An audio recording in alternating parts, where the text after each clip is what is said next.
રાજકોટ તાલુકા police સ્ટેશનમાં એક રેપની જે ફરિયાદ નોંધાણી તેમાં આ ગામના ફરિયાદી બેન અગાઉ 2022માં સુરતથી કેશોદ જતા હતા ત્યારે લક્ઝરીમાં આ ગામના આરોપી રાહુલભાઈ લાખાભાઈ હુંબલ રહે ટીમીસ ગામ તાલુકો વંથલી જિલ્લો જુનાગઢ નાવ સાથે સંપર્ક થયેલ.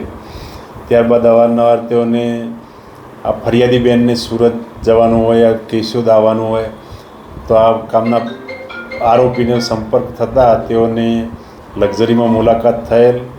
ત્યારબાદ તેમનો પરિચય થયેલ અને ત્યારબાદ પ્રેમમાં પરિણમેલ અને ત્યાર પછી અવારનવાર આ ગામના આરોપીએ ફરિયાદી બેન સાથે મરજી વિરુદ્ધ શારીરિક સંબંધ બાંધેલ.